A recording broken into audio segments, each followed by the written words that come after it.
Welcome back to Who Died Today US, the channel where we remember and honor the lives of those we've lost.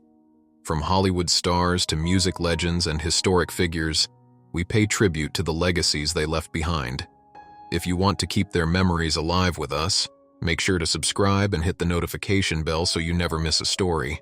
John Sykes, who passed away at the age of 65, was one of the most influential and dynamic guitarists in hard rock and heavy metal. Known for his blazing solos, emotive phrasing, and powerful riffs, Sykes carved out an impressive career spanning Thin Lizzy, Whitesnake, Blue Murder, and his own solo work.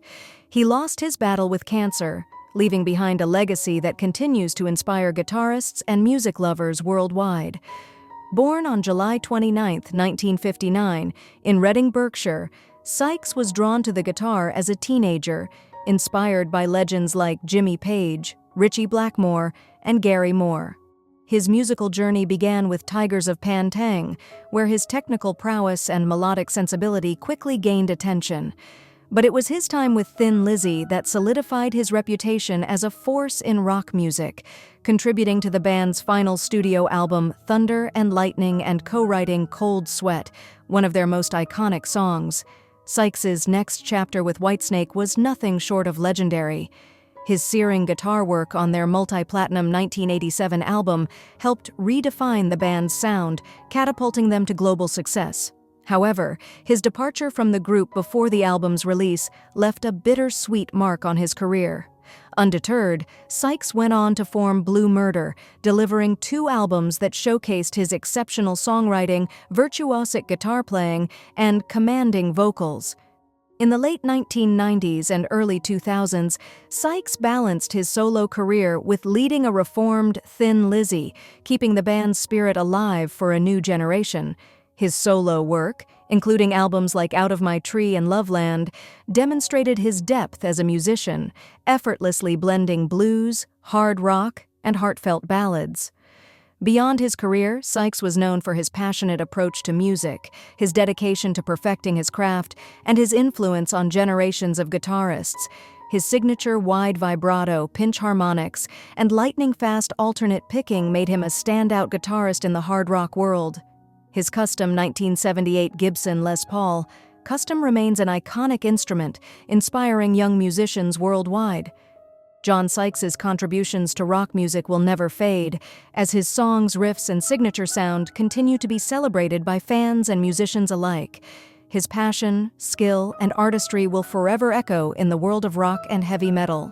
Tony Roberts, who passed away at the age of 85, was a versatile and beloved actor known for his wit, charm, and commanding stage presence. A fixture in film, television, theater, and radio, Roberts left an enduring mark on entertainment, most notably through his collaborations with Woody Allen and his work on Broadway. He passed away at his Manhattan home after a battle with lung cancer, leaving behind a legacy of memorable performances and artistic excellence. Born in Manhattan, New York City, Roberts was introduced to the world of performance at a young age. The son of radio announcer Ken Roberts and animator Norma Finkelstein, he was surrounded by creativity and storytelling. He honed his craft at the High School of Music and Art before attending Northwestern University, where he developed his passion for theater. His Broadway debut in 1962 with Something About a Soldier was the first step in what would become a distinguished stage career. Roberts was best known for his frequent collaborations with Woody Allen, appearing in 6 of his films, including Annie Hall, where he played Alvy Singer's charismatic best friend, Rob. His performances in Play It Again, Sam, Stardust Memories, A Midsummer Night's Sex Comedy, Hannah and Her Sisters, and Radio Days further cemented his place as a skilled character actor with impeccable comedic timing. Beyond his work with Allen, he took on a wide array of roles, from Deputy Mayor Warren LaSalle in The Taking of Pelham 123 to lead roles in films like Amityville 3D and 18 Again. In theater, Roberts was a Broadway veteran, starring in acclaimed productions such as Barefoot in the Park, Promises, Promises, They're Playing Our Song, Victor Victoria, and The Tale of the Allergist's Wife. His work on stage showcased his ability to effortlessly transition between comedy, drama, and musical theater, making him one of Broadway's most reliable and dynamic performers. Beyond the stage and screen, Roberts was a familiar voice in radio and audiobooks, narrating mystery novels and classic literature, including the works of Stuart Woods, Andrew Vax, and Kurt Vonnegut.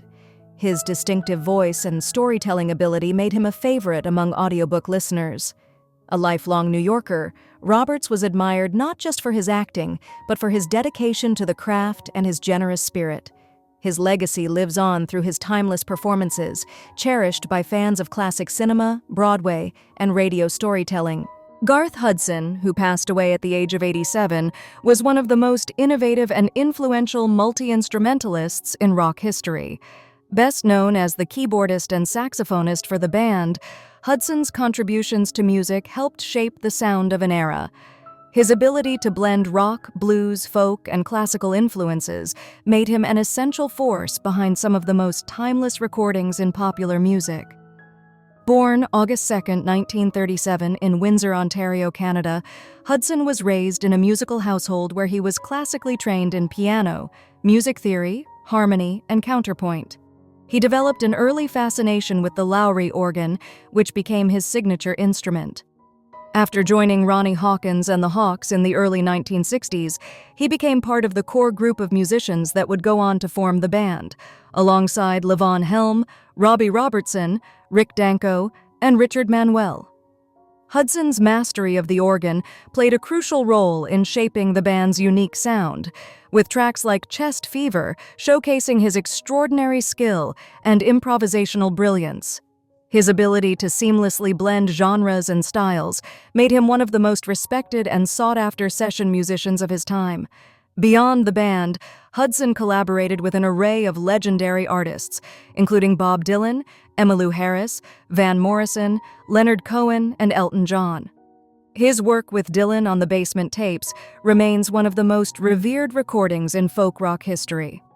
After the band disbanded following The Last Waltz in 1976, Hudson continued to contribute to music, both as a solo artist and as a collaborator on various projects. He released his first solo album, The Sea to the North, in 2001, and remained active in music, performing and recording well into his later years. His deep love for music and experimental approach to sound influenced generations of musicians. Inducted into the Rock and Roll Hall of Fame in 1994, Hudson was the last surviving original member of the band, a group whose music remains an enduring part of rock history. His passing marks the end of an era, but his legacy lives on through the timeless songs, performances, and recordings that continue to inspire artists and audiences worldwide. Garth Hudson's music was a gift to the world, and his influence will forever echo through the annals of rock and roll. Marianne Faithfull, who passed away at the age of 77, was a legendary singer, songwriter, and actress whose career spanned over 6 decades. A symbol of the British invasion, she captivated audiences with her hauntingly beautiful voice, poetic lyrics, and fearless artistry. Faithfull's resilience and evolution as an artist defined her remarkable journey, from the delicate melodies of her youth to the raw, soulful performances of her later years. Born on December 29, 1946, in Hampstead, London, Faithfull's musical career began in the 1960s when she was discovered at a Rolling Stones launch party by manager Andrew Loog Oldham. Her breakout single, As Tears Go By, written by Mick Jagger, Keith Richards, and Oldham, propelled her to stardom. Throughout the decade, she released a series of successful folk and pop albums while also making a name for herself in film. She became an icon of swinging London, known for her ethereal voice and effortless charm. Her life took a dramatic turn in the 1970s, marked by personal struggles with addiction and homelessness. Despite these hardships, Faithfull's passion for music remained, and she made a triumphant comeback in 1979 with the critically acclaimed album Broken English. The album, featuring her newly raspy, haunting voice, became her defining work, earning her a Grammy nomination and securing her place as one of rock's most compelling voices. She continued to reinvent herself with albums like Dangerous Acquaintances, 1981, Strange Weather, 1987, and Before the Poison, 2005, exploring blues, jazz, and experimental rock.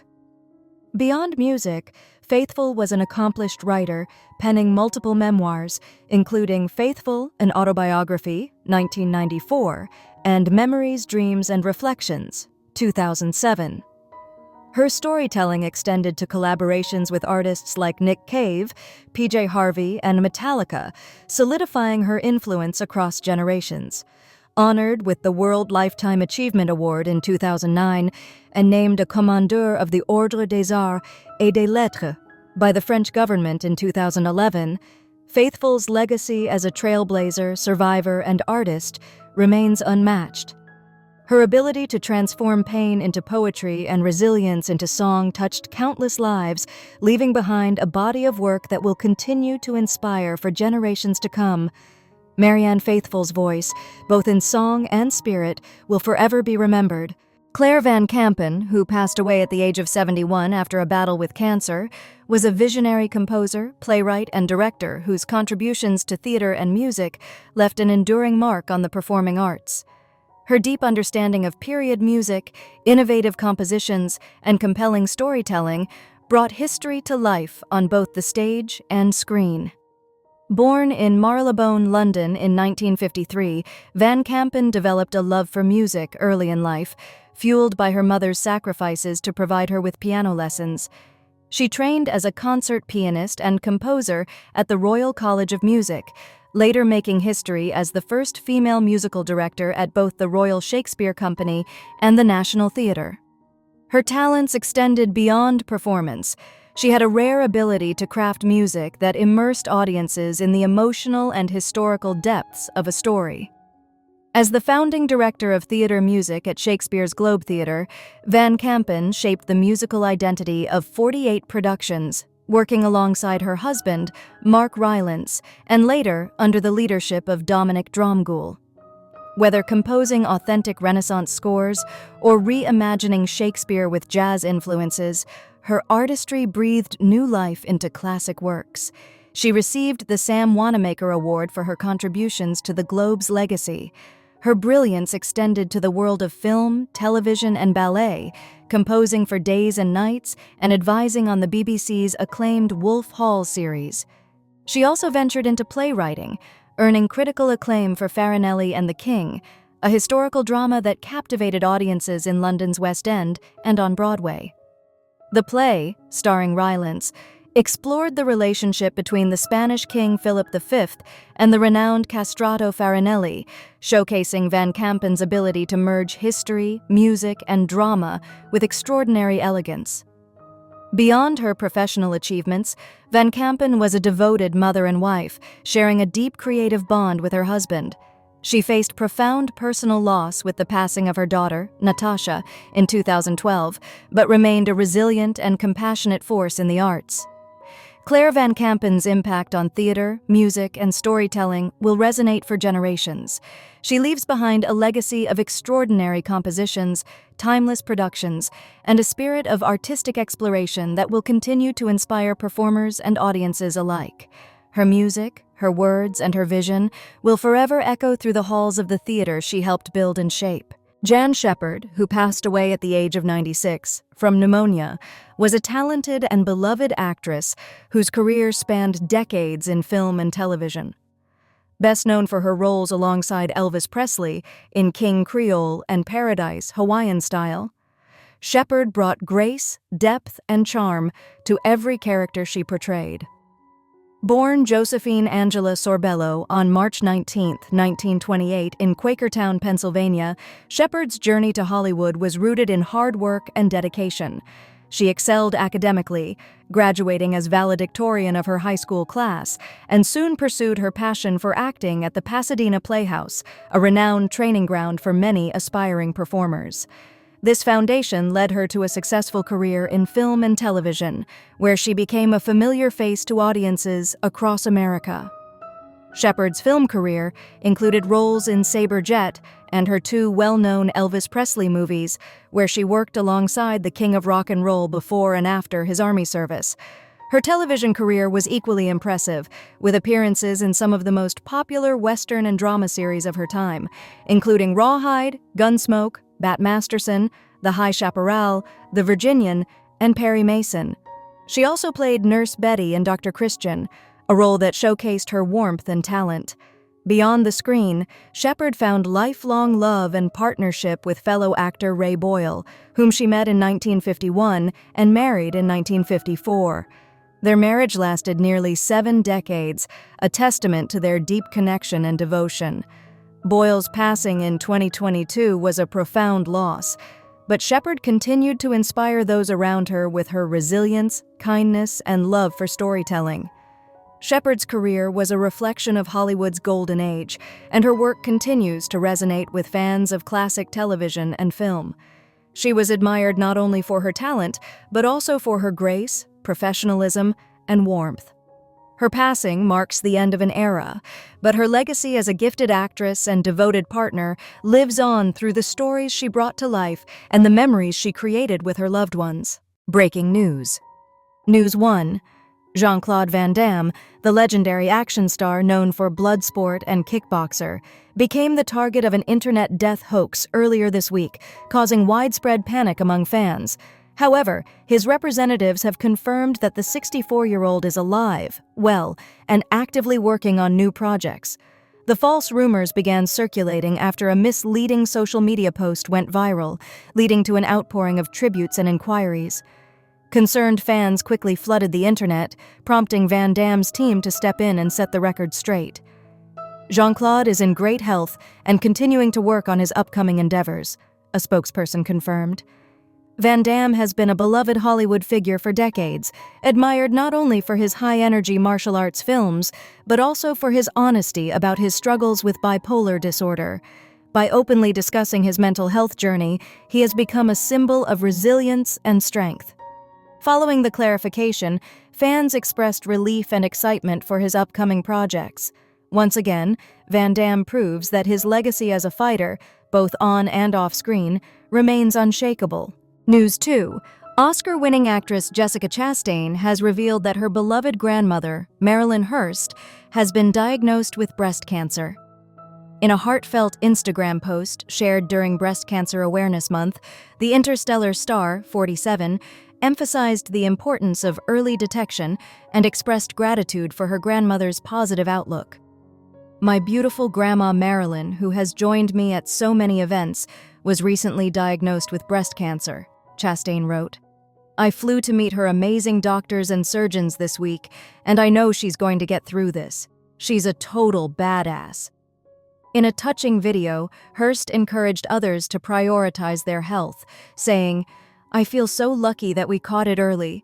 Breast cancer is treatable, but you need to stay on top of your screenings. Schedule your mammogram today."